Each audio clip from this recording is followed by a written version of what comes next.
കഴിഞ്ഞ ദിവസം മലയാളി പ്രേക്ഷകർ മുഴുവൻ ഞെട്ടിയത് ഒരു ഞെട്ടിക്കുന്ന വാർത്ത കേട്ടു തന്നെയാണ്. കോൺഫിഡന്റ് ഗ്രൂപ്പിന്റെ ചെയർമാനായ CJ റോയ് അന്തരിച്ചു എന്ന വാർത്ത. അദ്ദേഹം സ്വയമേ തന്റെ തോക്കുപയോഗിച്ച് ബാംഗ്ലൂരിലെ ഒരു ഓഫീസിൽ വെച്ച് സ്വയമേ ആത്മഹത്യ ചെയ്തു എന്ന വാർത്തയാണ് പുറത്തു വന്നത്. വാർത്ത കണ്ട മലയാളികൾ ആദ്യമൊന്ന് ആരും തന്നെ വിശ്വസിക്കാൻ സമയമെടുത്തു കാണും. കാരണം CJ റോയെ പോലുള്ള സമ്പന്നനും ഇത്രയുമധികം ആരാധകരുമുള്ള ഒരു മനുഷ്യൻ എന്തിന് ആത്മഹത്യ ചെയ്തു? ഇതൊരു വലിയൊരു ചോദ്യം തന്നെയാണ്. ആരും തന്നെ ആത്മഹത്യയാണെന്ന് വിശ്വസിക്കുന്നില്ല. അദ്ദേഹം ഇത്രയും വലിയൊരു കടുങ്കൈ ചെയ്യുമെന്ന് ആരും പ്രതീക്ഷിച്ചിട്ടുമില്ല. ഇപ്പോൾ അദ്ദേഹത്തിൻ്റെ മരണം വെറും ആത്മഹത്യയല്ല, കൊലപാതകമാണ് എന്ന് വാദിച്ച് രാഹുൽ ഈശ്വർ രംഗത്ത് വന്നിരിക്കുന്നു. കൊലപാതകം എന്ന് പറയുമ്പോൾ ഒരാൾ വെടിവെച്ചു പോകുന്നു എന്നല്ല അർത്ഥം. പക്ഷേ ഒരുപാട് ഏജൻസികളുടെ കളിയാണ് ഇതിനിടയിൽ നടന്നിരിക്കുന്നത് എന്നാണ് രാഹുൽ ഈശ്വർ തുറന്നു പറഞ്ഞിരിക്കുന്നത്. ഒരുപാട് ഏജൻസികൾ ഇതിനിടയിൽ കളിക്കുന്നുണ്ട്. പലരുടെയും മനുഷ്യരുടെ ജീവന് പോലും ഇത്രയധികം ഭീഷണിയുള്ള കാര്യങ്ങളാണ് നടന്നുകൊണ്ടിരിക്കുന്നത്. CJ റോയെ പോലുള്ള ഒരു സമ്പന്നൻ ഇത് പെട്ടിരിക്കണം എന്നിരുന്നെങ്കിൽ മറ്റു എത്ര പേർ ഇതുപോലെ കുടുങ്ങിക്കാണും.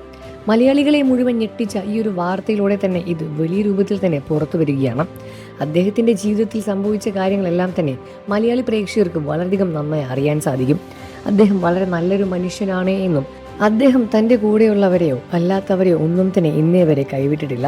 സാമ്പത്തികമായും മാനസികമായും എല്ലാം തന്നെ അദ്ദേഹം വളരെയധികം സമാധാനം നൽകിയിട്ടുണ്ട്. അദ്ദേഹത്തിൻ്റെ വിയോഗ വാർത്ത കേട്ട മലയാളികൾ എല്ലാവർക്കും വളരെയധികം സങ്കടം തന്നെയാണുള്ളത്. അതുമാത്രമല്ല, അദ്ദേഹം ഇതുപോലൊരു കടുങ്കൈ ചെയ്യുമെന്നും ആരും പ്രതീക്ഷിച്ചിരുന്നില്ല. ഇത്രയുമധികം സമ്പത്തും ഇത്രയുമധികം ആരാധകരും പ്രശസ്തിയുമുള്ള അയാൾ ആത്മഹത്യ ചെയ്യണം എന്നിരുന്നെങ്കിൽ എത്രമധികം മാനസികമായ സമ്മർദ്ദത്തിലൂടെ കടന്നുപോയിട്ടുണ്ടാകുമെന്ന് ചിന്തിച്ചാൽ മനസ്സിലാകുന്ന കാര്യം തന്നെയാണ്. അദ്ദേഹത്തിൻ്റെ മരണത്തിലെ ദുരൂഹതയെപ്പറ്റി ഇനിയും വാർത്തകൾ പുറത്തു വന്നുകൊണ്ടിരിക്കുകയാണ്. അദ്ദേഹം എന്തിനാണിത് ചെയ്തതോ എന്നും വ്യക്തമായ കാരണമോ എങ്ങനെയാണ് ചെയ്തത് എന്ന വ്യക്തമായ ഡീറ്റെയിൽസോ ഇന്നേ വരെ പുറത്തു വന്ന് മുഴുവനായി കിട്ടിയിട്ടില്ല എന്ന് തന്നെയാണ് സത്യം.